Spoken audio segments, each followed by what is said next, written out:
E das empresas que você mais acompanha, que você mais vê qualidade aqui no Brasil para sua estratégia, tirando o Banco do Brasil, o que você vê que é mais oportunidade, está mais descontado hoje? Cara, se você for olhar uma empresa que eu acho muito boa, tirando o Banco do Brasil, mas ainda falando de banco, pega o Itaú.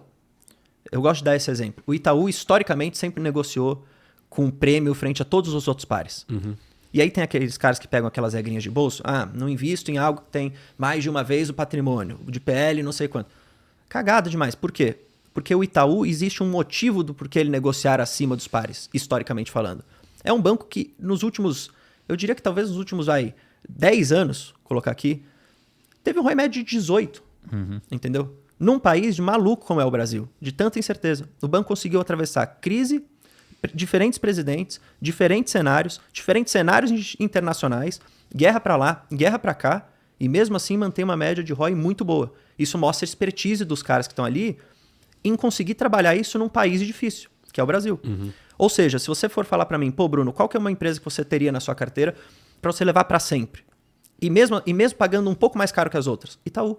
Porque o caro, ele compensa. Sim. É melhor eu comprar uma empresa cara, muito boa, do que uma barata, muito ruim, que tem risco de quebrar. Então, às vezes o pessoal fica com essa regrinha de bolso de não, eu não posso investir em algo que está com prêmio frente ao par. E aí só fica com um negócio ruim na carteira. Qual que é o melhor cenário, né? Você pegar uma coisa muito boa, descontada. Melhor cenário do mundo. Mas às vezes não dá para fazer isso. Aí você pega um negócio um pouco caro, mas que é bom. E te traz tranquilidade na carteira. Então Itaú eu diria que é assim, o cara tá começando. Quer um setor perene que não vai me dar problema. Itaú. E hoje eu acho que tem boa margem, tem bom preço. Exato, comentar, por mais que ele seja negociado historicamente caro, tem momentos que ele tá, por mais que seja caro normalmente, ele tá um pouco mais barato do que o caro que ele já negocia. O pessoal tem que olhar o Itaú contra ele mesmo. Então, quando que o Itaú tá mais barato frente ao Itaú ao Itaú mesmo, né? E não frente ao Banco do Brasil, porque aí você sempre vai estar mais caro, né? Sim. O Itaú. Comparando com qualquer outro par do setor, vai sempre ser caro. Exato. E aí, muitas vezes, o cara vai pra outra, ao invés do Itaú, pensando, não, essa aqui tá mais barata. Só que a performance histórica que o Itaú tem, nenhum outro consegue ter essa mesma consistência. Eu até falo o seguinte, você prefere receber 8% de dividendo ao ano do Itaú, ou você prefere receber 10% ao ano de dividendo do Banrisul? Eu prefiro do Itaú. Eu prefiro do Itaú. Porque o Banrisul ele é tão volátil no seu resultado, tem horas que dá 7% de ROI, tem horas que dá 14%, tem horas que dá 10%. Ele é tão volátil no resultado que é muito mais arriscado. E claro, por mais risco, você recebe um retorno maior. Só que pela tranquilidade do portfólio para um longo prazo, eu prefiro receber 8% do Itaú, que tem 18% de ROI em média, entendeu? E acho que essa que é a questão que o pessoal tem que pensar também, às vezes. Exato. É caro, mas sempre você vê o resultado e ele surpreende pra cima. Isso dificilmente é ele surpreende pra baixo. Eu acho isso bizarro, porque o Itaú continua crescendo, parece que não para mais. Claro que talvez nada vai crescer pra sempre, assim, né? Mas, mesmo assim, a história deles está provada, a expertise deles está provada. Não é à toa que eles são os maiores, né? Itaú é uma empresa que na sua carteira, se eu não me engano, você não tem ainda. Eu não tenho, mas é isso. Eu sou um verdadeiro arrependido de não ter Itaú. Porque eu nunca quis ter Itaú, mesmo gostando, na verdade eu já tive Itaú, né? Mas aí eu acabei quando eu montei minha carteira do canal lá, eu acabei por preferir o Banco do Brasil, por uma questão que naquele momento, né, eu achava o Banco do Brasil trazendo um bom resultado, muito barato. Então seria aquele melhor quadrante, né, para comprar. Valuation muito baixo, com muito bom resultado.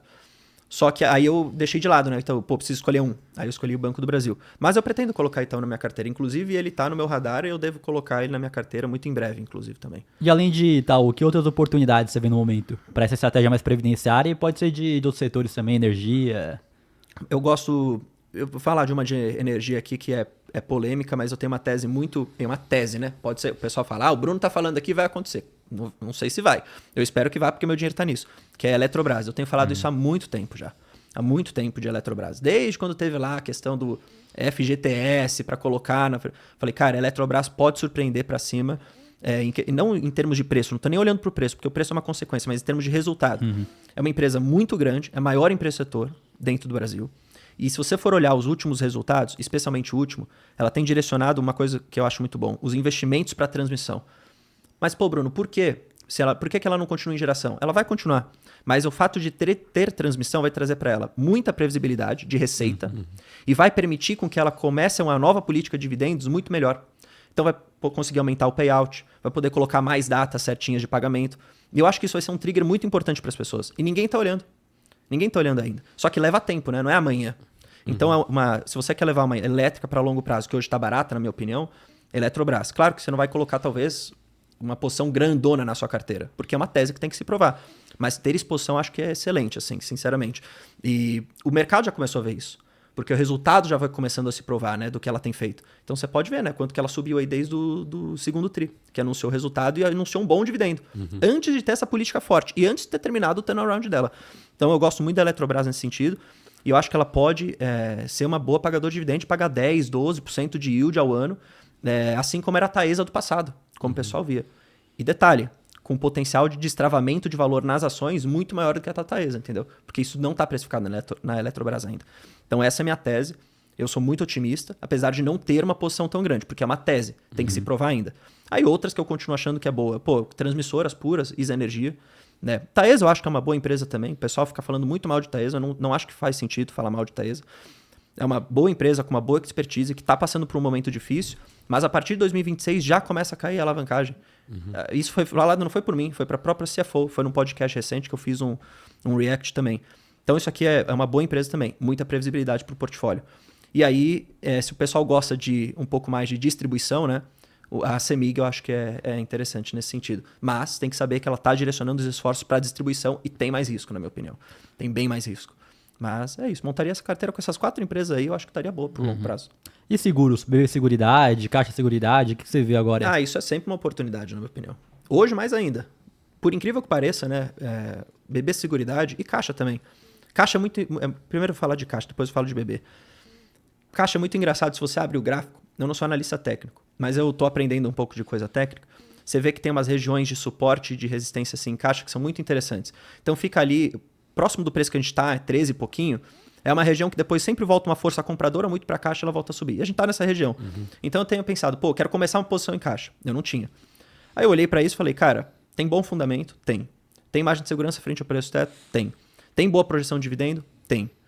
Tem uma questão de diversificação boa que traria para minha carteira, que é sair um pouco da parte agro e um pouco para a parte habitacional, né, imobiliária, que eu nunca tive essa exposição na minha carteira, assim, em alguma empresa. Tem.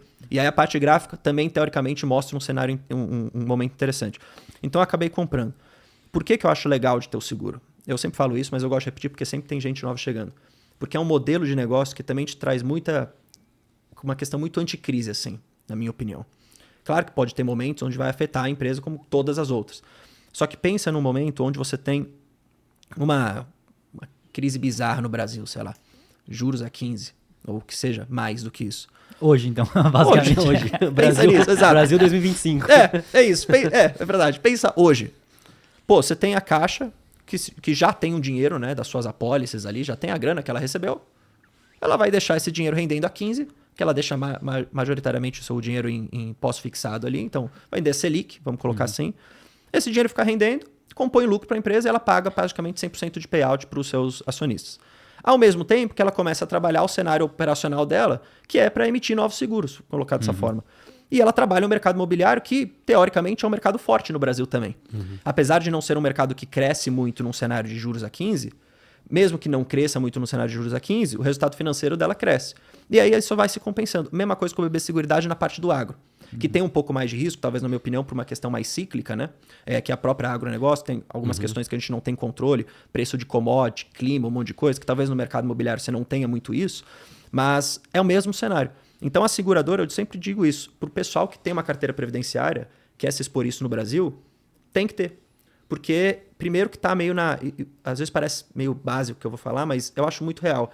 Tá meio na cabeça do brasileiro fazer seguro.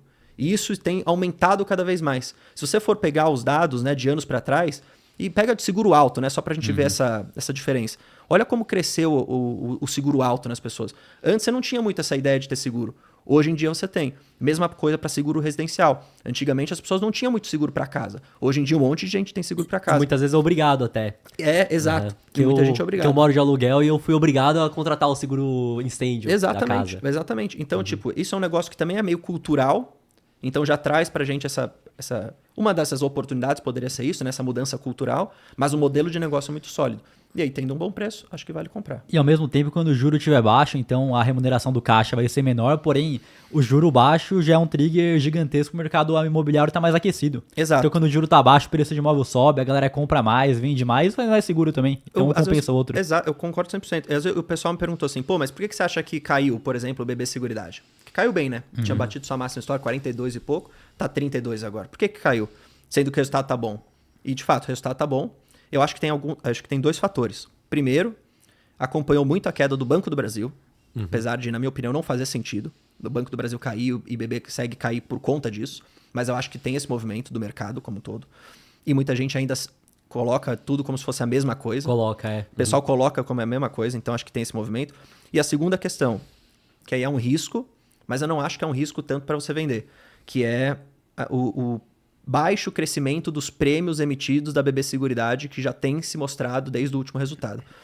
E aí eu sempre gosto de falar, entenda por prêmio emitido como o cara que vai... A receita que vai entrar para a BB Seguridade do seguro que o cara contratou. Entenda dessa forma. Então o prêmio emitido é a primeira proxy assim, que você tem de uma geração de receita para a companhia. Então isso está crescendo menos. E aí o que o pessoal pode estar fazendo a conta? O que eu acho super justo. Vai crescer menos o prêmio emitido. Qual que vai ser o lucro operacional? E no cenário futuro, se com a queda da Selic, como que vai cair o resultado financeiro? E qual vai ser o lucro? Então, acho que o pessoal pode estar fazendo esse ajuste de conta, que eu acho justo, projetando o dividendo, projetando o que vai acontecer e reajustando a posição. Agora, R$32, mesmo nesse cenário, ainda está muito barato. Essa é a minha conta, né? Que eu fiz. Mesmo com essa queda de resultado operacional, de lucro operacional nesse sentido, e queda de lucro financeiro, mesmo assim, na minha opinião, continua valendo um bom preço ainda na casa dos 32. Então, continuo comprando. É tudo uma questão de preço, né? Se não valesse a pena, continuaria sendo uma boa empresa, mas não no momento de comprar. Sim, exato. Aí é aquele ponto onde você congela, você para de aportar e vê o que é mais oportunidade no momento para comprar para de e aportar, aportar. continua recebendo dividendo e foca em outro. Mas o seguro, eu diria que acho que é raro você ver um momento onde a seguradora não vai dar uma oportunidade. Eu diria que tem que ser muito raro. Tem que ser um cenário onde o operacional e o financeiro está muito ruim. Que acaba sendo muito mais improvável de eu acho acontecer. que eu tenho essa opinião, que eu acho que é um pouco improvável de acontecer. A não ser que aconteça, sei lá, não renovou o contrato com o Banco do Brasil, BB Seguridade. Aí você perde um puta canal e realmente poderia afetar muito a empresa. Não deve acontecer isso. Tanto falado pelas 2 empresas, inclusive. Não acho que isso vai acontecer. Mesma coisa com a Caixa. Então, acho que isso não deve acontecer e não vejo como um risco. Quer dizer, vejo como risco, mas muito improvável, né? Minha opinião é essa. Então, continuo comprando. Acho uma boa oportunidade. E na parte de commodities, Petrobras. Eu acho que hoje a gente tem um bom preço de Petrobras. Realmente é. Não significa que não tenha risco. Não sei se vocês concordam com isso. Claro que tem risco. Mas eu acho que Petrobras a 30, eu acho que está muito, muito atrativo. Poderia estar melhor. Sempre poderia. Mas eu acho que está boa. Também. Exato. E eu vejo que o principal que acaba sendo uma oportunidade de entrar em Petrobras, petróleo, é principalmente quando existe um medo grande de recessão. Que nem a gente teve aí na taxação, não vai ter recessão, Exato. vai acabar tudo, aí vai lá para baixo. Então, Exato. eu vejo que é nesses momentos que dá para entrar com mais força ainda.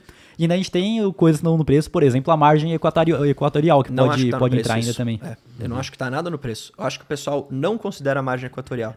E eu lembro quando eu estava aqui, da última vez, a gente falou disso. Não andou muito, né, de lá para cá, mas né, aquilo tá andando a passo de tartaruga. Mas eu acho que o pessoal não considera. E isso vai ser muito bom para a empresa daqui 10, 12 anos, eu diria.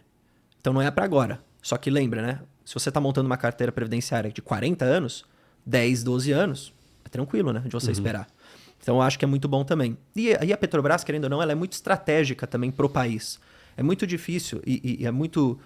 Se nem em 2016, 2015 conseguiram quebrar a empresa... E virou a mais endividada do mundo ainda, né? Com tudo que aconteceu... Depois disso tudo ter acontecido, eu acho muito improvável que esse mesmo cenário se repita, né? De corrupção absurda e tal. Então, acho que a governança melhorou bastante e ela acaba sendo muito estratégica para o país também, né? Nesse sentido. Então, tem muitos envolvidos, empresário, são muitas entidades, assim, são muitos stakeholders envolvidos. Eu acho que é difícil de deixar acontecer com a Petrobras o que aconteceu no passado. Por isso que eu acho que é uma questão de você aproveitar os bons preços e comprar nos piores momentos possíveis, né? Então, risco de recessão... um cenário onde a empresa decidiu investir mais e parou um pouco do dividendo, que isso também faz preço para baixo, né? Porque o acionista quer o dividendo.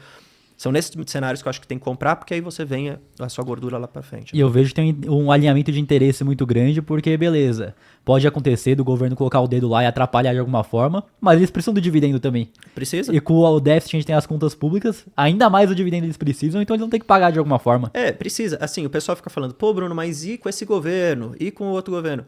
Falei, gente, o governo, infelizmente, a gente não controla, entendeu? Eu não controlo o que o Lula vai fazer. Eu não controlo o que o Bolsonaro fazia no governo dele. Ou o que o Temer fez. Ou o que a Dilma fez. Ninguém controlava isso. Infelizmente é isso. Então, para comprar estatal, você tem que ter isso na mente. Vai ter um governo que pode fazer merda. Ou vai ter um governo que pode fazer algo muito bom e te pagar 60% de yield. Sim. Entendeu? Que pode direcionar a empresa no sentido estratégico dela de focar naquilo que gere muita grana. Então, assim, isso não está no nosso controle. Coloca no preço. E coloca na margem de segurança, entendeu? Para comprar. Eu vejo que para a maioria das pessoas é interessante ter. Um ponto que eu vejo que é de atenção mesmo é que é uma volatilidade muito maior que Exato. infelizmente muitos não aguentam. Exato. Tanto na cotação da empresa quanto no dividendo. Então você não pode, por exemplo, quando ela foi lá e distribuiu mais de 50% de yield, achar que isso vai ser recorrente. Perpétuo, né? Os caras perpetuavam. Aí é foda. Exato. Mas, E não se decepcionar, porque não vai ser sempre isso. Mas se você monta uma posição estrutural na carteira, Exato. focado no longo prazo, pegando bons preços, não tem como isso dar muito errado. E óbvio que pela volatilidade, você pode pegar já um preço que você considera que é atrativo e cair muito mais ainda. E tá certo também, né? E o bom, e eu sempre falo isso, né, pessoal, nunca concentre a sua carteira. Porque se você for um cara que concentrou e só tem Petrobras, você tá ferrado se chegar num ciclo onde paga 10% de yield, você estava acostumado a receber 50%, entendeu? Pensa nisso. Então, quando você diversifica e monta uma posição que é controlada, mesmo que piore no curto prazo, sua carteira não vai morrer, entendeu? A sua renda total não vai morrer. Olha os caras que pegaram, tinham 60%, 70% em Banco do Brasil. Caiu pela metade de dividendo. Imagina o cara estivesse vivendo de renda agora. Metade da renda dele acabou? Sim. Como é que você vive, entendeu? Então, diversifica a carteira, monta um negócio com bons ativos, que mesmo que um se torne ruim, o yield total da sua carteira não vai ser tão afetado. Então, pô, preciso receber, sei lá, vamos fazer uma conta aqui, 10% de yield ao ano da minha carteira. Pensar dessa forma. O cara que tinha tudo em Banco do Brasil recebia 10, né? Ano passado, recebia 11. Agora ele vai receber 7.